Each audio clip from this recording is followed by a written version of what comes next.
안녕하세요. 옷깃만 스쳐도 인연이라는 말, 참 흔하게 듣는 말입니다. 전 이제 60대가 된 중견 사업가인데요. 사업상 많은 사람들을 만나다 보면 사람 인연이라는 게 참 묘하다는 걸 금세 체감할 수 있습니다.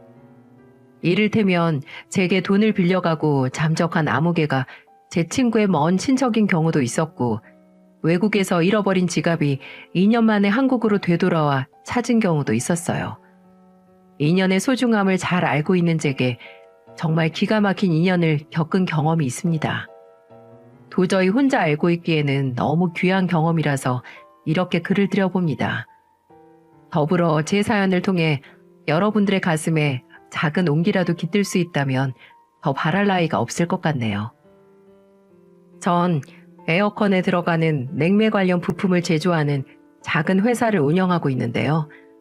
오래전부터 해오던 일이라서 나름 기술력도 있고 세계 유일의 특허 기술도 보유하고 있는 강소기업입니다. 처음 이 업계에 발을 디뎠을 땐 말도 못할 정도로 고생이 심했죠. 그렇지만 제가 할 수 있는 일이 있다는 것에 감사하며 열심히 일을 했고, 후에는 제가 독립해서 회사를 차릴 수 있을 정도로 성장을 했죠. 지금까지 이 일을 통해서 우리 식구 부족함 없이 건사했고 수십 명에 이르는 직원들의 생계에 보탬이 되었으니 이 얼마나 감사한 일입니까? 하지만 제게 위기가 없었던 건 아니었어요. 수출 계약을 맺고 애써 제작한 상품들이 규격이 맞지 않는다는 이유로 모조리 인수 거절을 당한 적도 있었고요. 대금 결제가 늦어져 회사가 은행에 넘어갈 뻔한 위기도 여러 차례 있었습니다. 그런 위기를 겪을 때마다 아찔했지만 하늘에서 돌보아 주신 덕택인지 어떻게 해서든 잘 극복할 수 있었습니다. 그리고 수십 년 전 정말 등골이 서늘했던 위기도 있었죠. 제 딸애가 겨우 서너 살쯤 되었을까요? 바쁜 일 때문에 가족끼리 제대로 된 나들이 한번 가지 못했던 저는 모처럼 만에 온 식구들과 함께 내장산 단풍을 구경 가기로 했죠. 그렇게 설레고 즐거운 날 전혀 예상치 못한 일이 벌어지고 말았어요. 직접 운전대를 잡고 정읍을 향해 고속도로를 달리고 있는데 느닷없이 옆 차선에 있던 차량이 갑작스럽게 끼어드는 게 아니겠어요? 본능적으로 핸들을 크게 틀었는데 그만 제 차량이 중심을 잃고 전복되고 만 것이었죠. 그 짧은 순간 꼼짝없이 죽는 줄로만 알았습니다. 귀청이 찢어질 듯한 굉음과 함께 아내와 아이들의 비명소리가 들리더군요. 땅을 구르던 차가 겨우 멈췄을 땐 차량이 천정과 바닥이 뒤집혀 있었어요. 다행히 안전벨트를 하고 있던 탓에 크게 다친 사람은 없어 보였어요.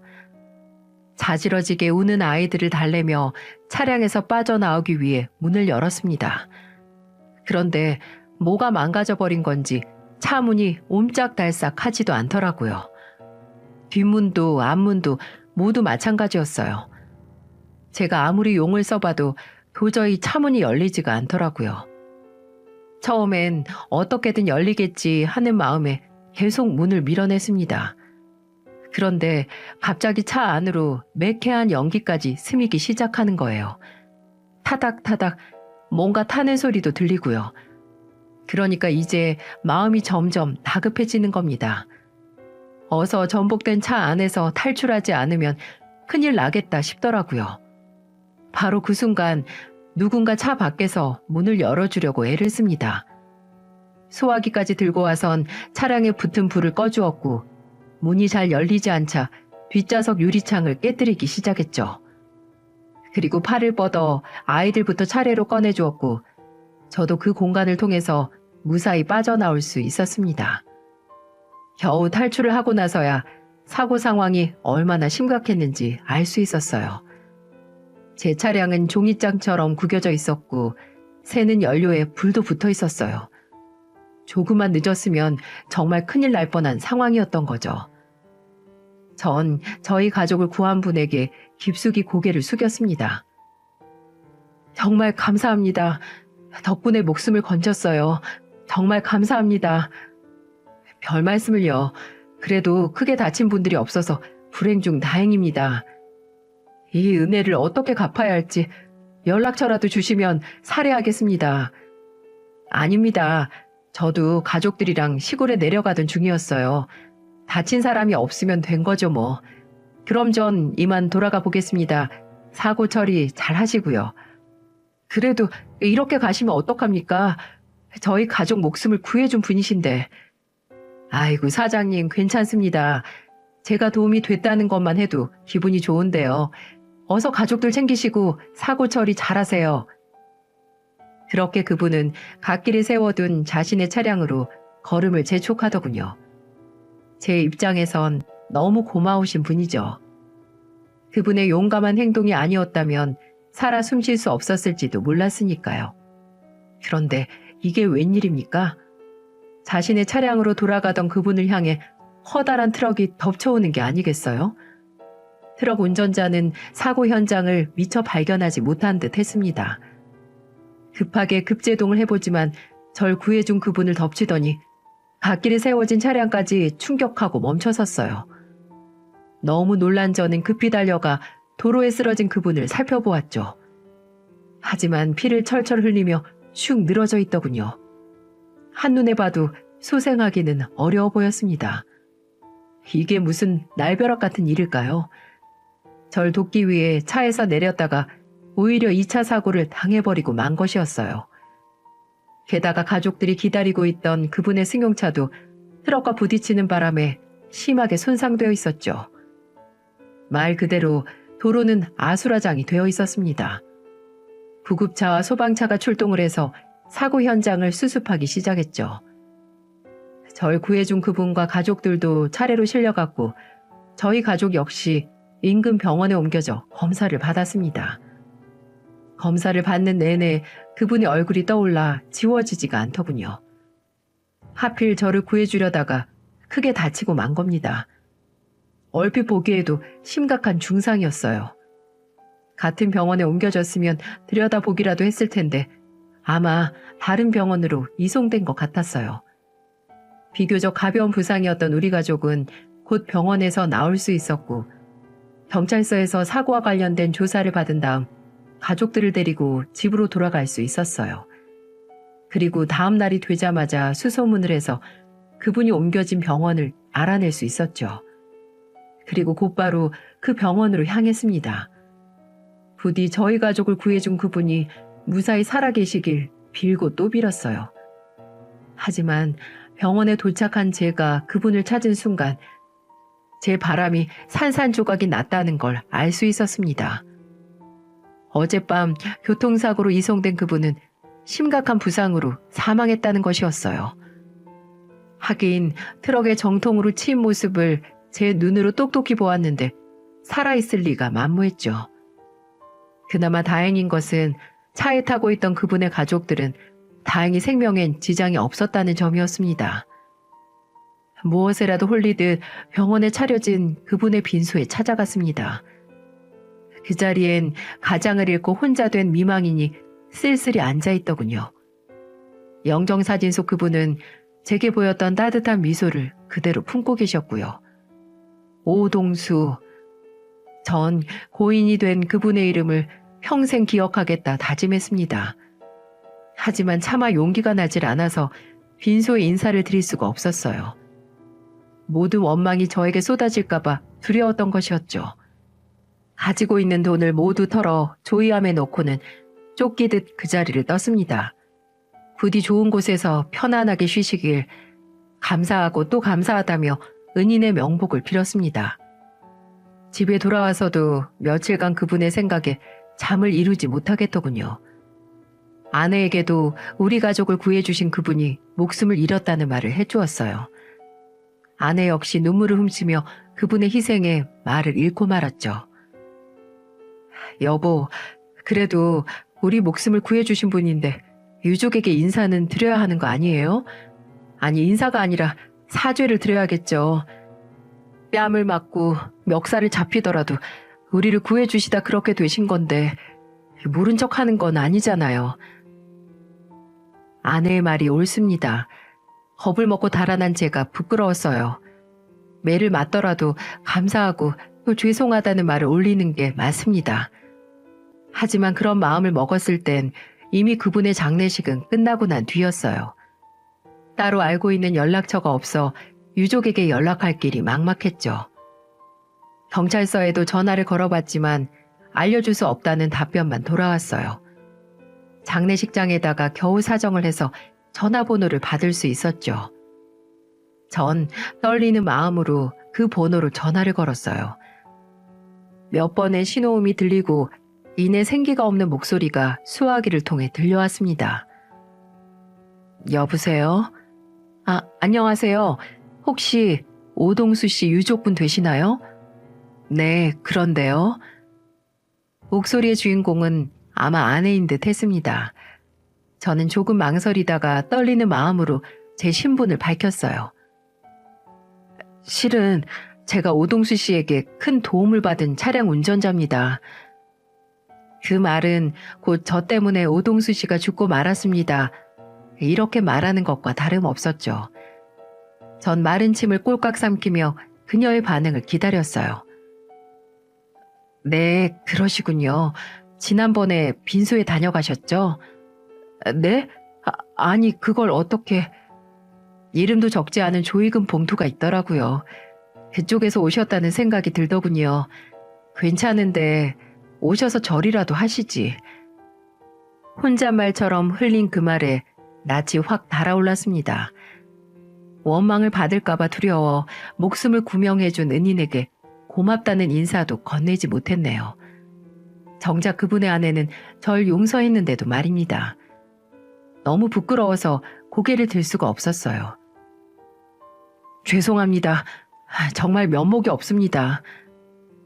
뒤집어진 차량을 발견하고 망설임 없이 뛰쳐나가는 그 일을 말릴 새도 없었죠. 남편에게 큰일이라도 날까봐 너무 무서웠어요. 제발 무사히 돌아오라고 기도했죠. 하지만 결국 이렇게 돼버렸지만은요. 남편의 선택이었으니 그쪽을 원망할 이유가 없어요. 가족 모두가 무사하다는 말 전해 들었어요. 다행이네요. 저 사모님 괜찮으시면 한번 뵙고 싶은데 시간 좀 내주십시오. 여러 가지 드릴 말씀이 있습니다. 전 어떤 식으로든 보상을 해야 한다고 생각했어요. 한 사람도 아니고 우리 네 식구 목숨을 살린 의인입니다. 이대로 그냥 넘어가기엔 너무나 죄스러웠어요. 아니요. 그럴 필요는 없을 것 같아요. 혹시라도 마음이 쓰여서 그러시다면 그럴 필요 없습니다. 그리고 저희는 조만간 이 나라를 떠날 것 같네요. 네? 제가 드릴 말씀은 여기까지예요. 그럼 이만 끊겠습니다. 원망하진 않지만 그렇다고 한영하지도 않는 무미건조한 음성에 더 이상 토를 달 수가 없더라고요. 사실 전 은인의 유족에게 금전적으로라도 보상을 드리려고 했습니다. 돈과 목숨을 견줄 수 없겠지만 제가 할 수 있는 건 그게 전부였으니까요. 하지만 유족이 거부를 하니 그마저도 가능한 일이 아니었어요. 그렇게 안타까운 마음만을 간직한 채 세월은 흘러만 갔고 저 역시 그 일을 가슴속에 묻어두고 일상을 살고 있었어요. 사고 당시 4살이었던 큰애가 지금은 20대 후반이 되었으니까 벌써 20년도 넘었네요. 은인 덕분에 우리 딸이 건강하게 잘 성장할 수 있었죠. 저와 딸아이는 아주 친밀한 부녀 사이입니다. 아내가 질투할 정도로 가깝게 지내고 있죠.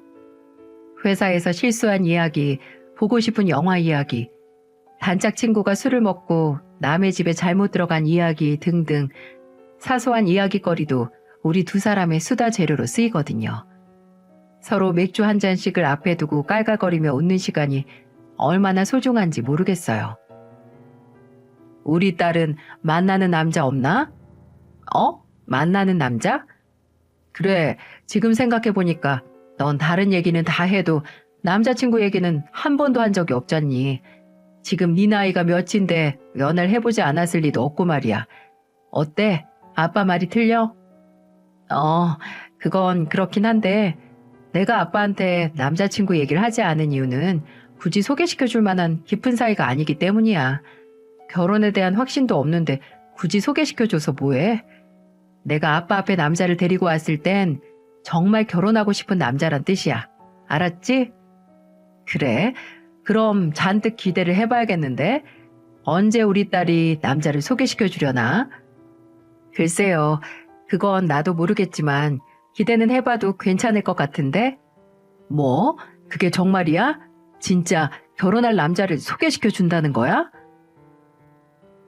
요 녀석이 얼굴을 발그레하게 붉히며 고개를 끄덕였어요. 아빠 말고 사랑하는 남자가 생겼단 말을 딸에게 들으면 어떤 기분인지 아세요? 마음이 기쁘기도 하면서 뭔지 모르게 섭섭하기도 하답니다. 자식이 언제 이렇게 커서 제 짝을 만났나 싶기도 하고 어떤 놈이 우리 귀한 딸을 채가려는지 부하가 치밀기도 하고요. 아무튼 그런 제 마음과는 별개로 얼마 후 딸애는 제 남자친구를 제 눈앞에 데려다 놓더군요. 딸애가 그랬습니다. 자기가 남자를 데리고 왔을 땐 정말 결혼하고 싶은 남자라고요. 훤칠한 키에 잘생긴 얼굴은 척 봐도 호감이었어요. 거기에다 정중한 태도와 가볍지 않은 말투까지 제 마음에 쏙 들더군요. 그래, 자네는 지금 하는 일이 뭔가? 예, 회사에서 해외 파트를 맡고 있습니다. 그래. 우리 애랑 만난 지는 얼마나 됐지? 1년 조금 넘었습니다. 그래, 서로 다투지 말고 잘 만나고 있는 건 맞지? 물론입니다, 아버님. 아버님 소리가 술술 잘도 나옵니다. 그게 좀 얄밉게 보였지만 대체로 괜찮은 청년 같더군요. 그런데 이게 웬일입니까? 화장실에 다녀오겠다며 자리에서 일어난 그 녀석이 다리를 심하게 절며 걷는 게 아니겠어요? 전 애써 놀란 마음을 감추곤 딸아이에게 물었죠. 뭐냐? 저 친구 다리를 다쳤나? 아, 그게 아니고 원래 좀 다리를 절어. 뭐? 원래? 그러니까 원래 다리를 왜 저는 건데? 선천적으로 그렇대. 그러니까 아빠는 그냥 모른 척해. 모른 척을 하라는데 이런 부분이 어떻게 모른 척을 할 수 있는 부분인가요? 딸애가 남편으로 삼고 싶다는 남자가 다리를 심하게 절고 있다면 저에게도 매우 심각한 문제였어요. 그렇게 첫 만남을 마치고 숨 좀 돌리려고 하는데 토끼 같은 눈을 뜬 딸애가 제게 묻더라고요. 아빠, 어때? 내가 남편감은 정말 잘 골랐지? 그렇긴 한데 다른 건 다 좋은데 말이야. 왜? 뭐가 마음에 들지 않아? 그러니까 성격도 좋고 직장도 그만하면 괜찮은데 그런데 설마 아빠 혹시 불편한 다리 때문에 그래? 실은 전혀 마음에 걸리지 않는다고 하면 거짓말이겠지. 그게 어때서 목발 짚고 걷는 것도 아닌데 걸을 때 좀 불편하거나 오래 걷지 못하는 것 빼고는 아무 이상 없어. 그러니까 괜한 편견 갖지 마. 아빠가 편견을 갖는 게 아니라 기왕이면 몸이 성한 친구가 네 남편이 되는 걸 바라는 거지. 아빠 입장이라면 누구든 그런 생각을 할 거야.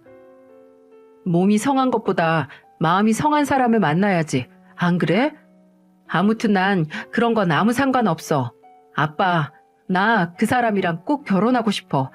그러니까 허락해줘요. 저와 아내는 서로의 얼굴을 바라보며 한숨을 내쉬었습니다. 아내의 마음도 제 마음과 크게 다르진 않을 겁니다. 두 사람은 상관없다지만 시간이 지나면 여러모로 힘든 일이 생길 테니까요. 가까이에서 보는 것과 함께 살면서 보는 것은 완전 다른 문제니까요. 전 완강한 딸애를 조심스럽게 설득해 보았습니다. 결혼 상대자는 신중히 고르는 게 맞아. 겨우 연애 1년 만에 평생 함께 살 사람을 확신한다는 것도 좀 위험하고 그러니까 네가 그렇게 좋다면 그 남자 더 만나봐. 결혼 문제는 더 만나보고 결정하는 게 좋겠다. 아빠, 난 이미 확신을 하고 있다니까? 진짜 그 사람이 한쪽 다리를 잘 못 쓰는 것 때문에 이래? 그게 결혼이랑 대체 무슨 상관인 건데? 아빠가 정말 이렇게 편협한 사람이었어? 지금 그 말이 아니잖아. 신랑감을 선택하는 거니까 신중하고 또 신중하란 말이잖아. 거짓말 마. 아빠는 그 사람이 쩔뚝이는 게 싫은 거잖아. 그게 마음에 들지 않는 거면서. 딸애가 버럭 화를 내며 뛰쳐나가버리더군요. 마음이 좀 씁쓸했습니다. 딸아이의 지적이 전부 다 맞기 때문이었죠. 솔직히 장애를 가진 사위보다는 정상적인 신체를 가진 사위였으면 좋겠다는 생각이 맞았어요. 제가 사위랑 사는 건 아니지만 우리 귀한 딸이 그런 남편 뒤치다꺼리를 하다가 인생 쪽날 것만 같은 걱정이 들더라고요.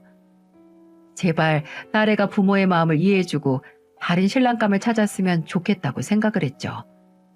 화가 난 딸아이와 몇 번이나 대화를 이어가 봤지만 우리 두 사람의 의견 차이는 좀처럼 좁혀지지가 않았죠. 난 네가 이 아빠 입장도 이해해줬으면 해. 내 소중한 딸이 정상적인 남자랑 살고 싶은 걸 바라는 거 당연한 거 아니니? 신체적인 장애가 정상적이지 못하다고 생각하는 아빠가 진짜 장애라는 거 왜 몰라? 아빠 말처럼 그 사람이 장애면 그 큰 회사에서 왜 고용을 했겠어? 누구보다 성실하고 훌륭한 남자야. 심지어는 술, 담배도 하지 않아. 그런 남자면 당연히 신랑감으로 최고 아니야? 그래, 그 친구가 바르고 훌륭한 친구라는 거 알겠어. 하지만 아빠는 더 건강했으면 좋겠다고. 아빠 말이 무슨 뜻인지 못 알아들어? 그러니까 다리 조금 저는 게 왜 건강하지 못한 거라고 생각하냐고. 아빠야말로 너무하는 거 아니야? 어쩜 사람을 그런 식으로 평가를 해? 이제 됐어. 아빠 허락 같은 거 필요 없어. 앞으로 내 인생은 내가 알아서 할 테니까 이제 아빠는 내 인생에서 신경 꺼. 뭐라고? 너 말 다 했니? 딸애가 냉정한 말을 쏟아내는데 정말 마음이 아프더라고요. 왜 부모 마음을 이렇게 몰라주고 고집을 피우는 걸까?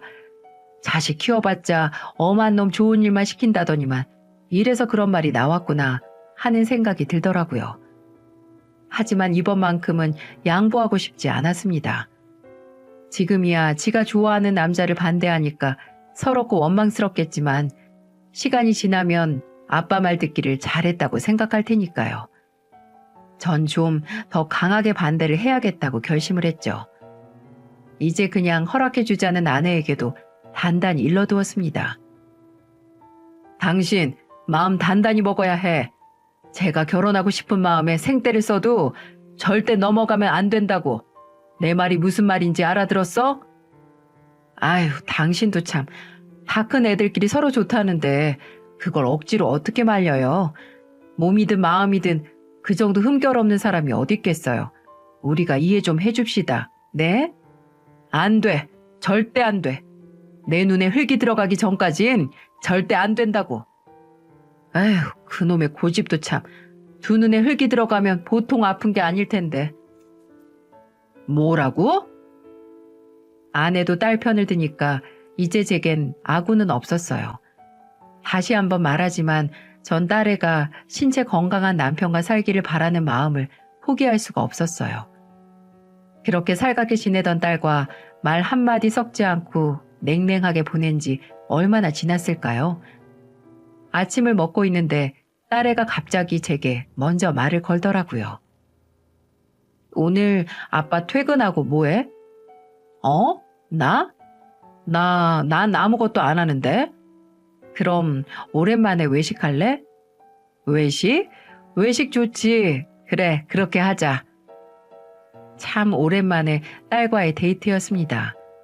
전 딸의 마음이 좀 풀렸나 싶었죠. 딸애가 좋아하는 소곱창을 마음껏 사줘야겠다고 생각하고 있었어요. 그렇게 퇴근을 하고 약속 장소에서 기다리고 있는데 저 멀리서 딸애가 오는 게 보이더군요. 그런데 혼자가 아니었어요. 딸애의 손을 잡고 아픈 다리를 쩔뚝이며 열심히 걸어오는 그놈은 딸이 그렇게나 감싸고 도는 남자친구였습니다. 갑자기 성질이 불쑥 일더군요. 딸애와의 오붓한 데이트인 줄만 알았는데 결국은 또 제 고집을 부리려고 술을 쓴 모양이었어요.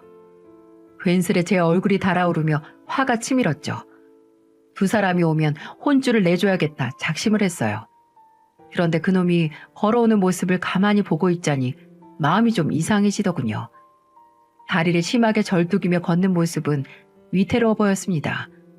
그런데도 참 부지런히 걷더군요. 딸애가 한 걸음을 옮기면 그 친구는 서너 걸음을 옮겨야만 했습니다. 그러니 속도도 맞지 않고 보폭도 맞지 않았죠. 딸애는 그런 남자친구의 속도에 맞춰 잡은 손을 놓지 않고 연신 그 친구를 살피며 걸었어요. 그놈도 마찬가지였고요. 그런 딸의 배려를 알고 있다는 듯 세상 열심히 걸음을 옮기는 일에 집중합니다. 왠지 감정이 뭉클 올라오더군요. 결국 진정한 부부라는 건 서로 부족한 부분을 메워주며 평생 의지하고 살아가는 존재겠죠. 저렇게 두 사람이 걷는 모습처럼 말입니다. 안녕하십니까, 아버님. 땀을 뻘뻘 흘리며 씩씩하게도 인사를 합니다. 저는 들키지 않게 코를 훌쩍이며 밝게 미소 지는 그놈을 물끄러미 바라보았죠. 그 맑은 눈을 보고 있자니 제가 다 부끄러워졌어요. 딸애가 그랬어요. 진짜 장애는 제가 갖고 있는 거라고요. 그 말이 맞는 것 같았습니다. 전 아무래도 장애가 있는 사람 같습니다. 딸애가 누나를 굴리며 제 눈치를 살폈어요. 사전에 얘기도 없이 남자친구를 불쑥 데리고 왔으니까 불안한 거였겠죠. 전 짐짓 모르는 척을 하며 두 사람에게 말했어요. 가자, 곱창 먹으러. 어? 아빠, 지금 뭐라고 했어? 곱창 먹으러 가자고. 내가 잘 아는 데 있어. 정말? 왜? 혹시 네 신랑 곱창 못 먹냐? 신랑? 아니, 못 먹긴. 아주 잘 먹지. 가자. 어서 가자. 결국 전 제 고집을 꺾기로 마음먹었습니다. 그리고 인정하긴 싫지만 제 딸애와 남자친구가 저보다 훨씬 더 훌륭한 사람이라는 것도 알게 되었고요. 어쩌면 자식 못 이기는 부모가 아니라 자식한테 많이 배우는 부모일지도 모르겠습니다. 아무튼 저는 두 사람의 결혼을 허락했고 상견례 날짜를 잡게 되었죠. 아내와 저는 처음으로 겪어보는 이 중요한 행사를 위해 많은 준비를 했습니다. 옷도 새로 해입었고 치과에 가서 미뤄뒀던 스케일링까지 받았죠. 어디 그뿐이겠어요? 예비 사돈들을 만나면 무슨 말을 어떻게 해야 할지 미리 예행 연습까지 했다니까요. 뭐 남들이 들으면 유난이라고 할지도 모르겠습니다. 하지만 귀한 딸 시집 보내는데 자그마한 실수 같은 건 최대한 하고 싶지 않은 마음이었죠. 그렇게 전 아내와 상견례 장소로 향했고요. 처음으로 예비 사돈들을 만날 수 있었죠. 어색한 만남이었지만 서로 반갑게 인사를 나누고는 이런저런 대화를 시작했습니다. 사부인과 바깥사돈 두 분 모두 인상이 참 좋으시더라고요. 차분히 자신의 생각을 말씀하시는 것도 인상 깊었습니다. 예비 사이가 바르고 착한 이유가 다 있었더라고요. 사부인께서 송구한 말씀을 꺼내셨어요. 귀하디 귀한 따님을 내주셔서 감사드립니다. 며느리가 아니라 친딸처럼 잘 대하겠습니다. 별 말씀을요. 사부인이야말로 아드님을 참 올곧게 키우셨어요. 이런 사위를 제게 주셔서 정말 감사드립니다. 아니에요. 부족한 게 참 많은 아이예요. 보시다시피 몸도 성치 않고요. 그저 예쁘게 봐주셔서 고마울 따름입니다. 아니요. 제가 본 청년 중에 가장 훌륭한 청년이었습니다. 이런 남자라면 제 딸을 평생 맡겨도 든든할 것 같네요. 아유, 감사합니다. 불의의 사고 때문에 한쪽 다리가 성하진 않지만 속 한번 썩이지 않고 잘 자라주었죠. 저도 아이에게 배울 때가 참 많답니다. 네, 사부인 말씀이 옳습니다. 저도 벌써 이 친구한테 많은 걸 배웠는걸요.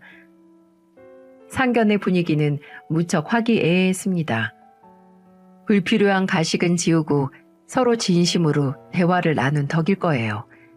제가 마음을 바꾼 게 얼마나 다행인지 새삼 깨닫게 되었죠. 그런데 시간이 지날수록 사부인을 어디선가 본 것 같다는 생각이 들더군요. 확실히 떠오르진 않지만 분명 낯이 익은 얼굴이었어요. 그렇다고 이런 자리에서 사부인께 우리 어디서 본 적 있지 않냐고 물을 순 없지 않습니까? 그래서 속으로만 그렇게 생각을 하고 있었죠.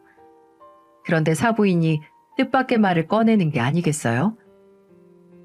우리 애가 저렇게 불편한 몸이 된 건 다 전부 제 탓입니다.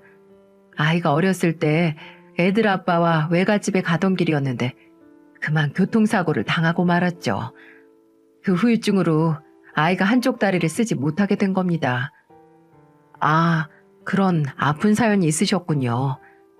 네, 어머니가 너무 보고 싶어서 고향에 가자고 남편을 쫄랐거든요. 그렇게 고향에 가던 길에 우연히 전복된 차량을 본 남편이 도와야겠다면서 차를 세웠죠. 그 안에는 한 가족들이 있었거든요. 남편은 그런 걸 절대 지나치지 못하는 성미랍니다. 차문이 열리지 않자 창문까지 깨가면서 겨우 그 사람들을 구해냈죠. 그렇게 막 현장을 떠나려던 찰나에 커다란 트럭이 남편과 저희 차를 그만 덮쳐버렸죠. 전 제 귀를 의심했습니다. 제가 경험한 일과 매우 흡사한 이야기를 사부인께서 하니까 무척 당황스럽더군요. 하지만 제가 아는 동일인이 아닐 거라고 생각했어요. 과거 절 도왔던 그분은 바로 돌아가시고 말았습니다. 하지만 지금 제 앞에는 바깥사돈이 계셨으니까요. 크게 다친 남편은 병원에 실려갔지만 얼마 못 가 죽었고요. 우리 불쌍한 아들은 한쪽 다리에 장애를 안고 살아야만 했습니다. 네? 저 사부인. 그럼 지금 계신 바깥사돈께선 네, 남편을 먼저 떠나보내고 난 후 나중에 다시 만난 사람이에요. 저에게 아주 큰 힘이 돼준 사람이죠. 애들도 당연히 아버지라 여기면서 살았고요. 갑자기 심장이 빨리 뛰며 정신이 혼미해지더군요. 그러고 보니 낯이 익은 사부인의 얼굴이 오래전 묻어둔 인물과 점점 겹쳐 보였어요. 전 떨리는 마음으로 조심스레 물었죠. 사부인, 혹시 돌아가셨다던 그분의 성함이 오동수 씨가 맞습니까? 예? 아니, 사돈께서 그 이름을 어떻게... 어머, 설마... 사부인의 눈이 커다래지며 입을 다물지 못합니다. 아내 역시 크게 놀라 뛰는 심장을 부여잡았어요. 영문을 몰랐던 애들도 이게 무슨 상황인 건지 몰라 눈을 크게 뜨더군요. 맞습니다. 제가 오동수 씨에게 목숨을 빚진 그 사람입니다. 아니 그럼 세상에 어떻게... 그러게 말입니다. 어떻게 이런 인연이 있을 수 있는지... 정말 기가 막히더군요. 저와 식구들의 목숨을 구해준 은인의 아들이 제 사위가 된 것이었어요. 세월을 돌고 돌아 다시 이런 식으로 인연이 닿을 줄 누가 알았겠습니까? 당연히 상상조차 하지 못했죠. 게다가 바깥사돈이 떡하고 계시니 그런 생각은 티끌만큼도 할 수가 없었고요. 사람 인연이라는 게 참 신기하더군요. 그런 줄도 모르고 은인의 아들을 홀대했으니 면목이 없었습니다. 하늘에 계신 그분께서 꾸중을 하는 소리가 제 귓가에 들리는 것만 같았죠. 저는 체면도 잊은 채 사부인의 손을 붙잡고 눈물을 흘리고 말았습니다. 사부인, 우리가 또 이렇게 만나게 되었네요. 평생 빚지는 마음으로 살았습니다. 하지만 도저히 갚을 길이 없어서 한처럼 생각했는데 이렇게 사돈관계로 다시 만나게 될 줄 누가 알았겠습니까? 예, 그렇군요. 정말 놀라운 인연이네요. 사부인, 이렇게라도 만났으니 제가 이비 갚겠습니다. 우리 사위 앞으로 귀하게 여기면서 잘 보살피겠습니다. 전 은인의 가족들을 다시 만난 것이 운명이라는 생각이 들더군요. 이제야 무겁게 누르던 마음의 빚을 갚을 수 있는 길이 열린 셈이었죠. 아빠, 이게 대체 무슨 얘기예요? 그러니까 이 사람 아버님이 옛날 우리 식구를 구해주신 분이라는 거예요? 그래, 그렇게 된 거다. 인연이 돌고 돌아서 다시 우리한테 되돌아온 거야. 어머 세상에. 딸과 사위도 너무 놀라서 입을 다물지 못하더라고요. 그럴 수밖에요. 세상 어디에도 이런 특별한 인연은 없을 겁니다.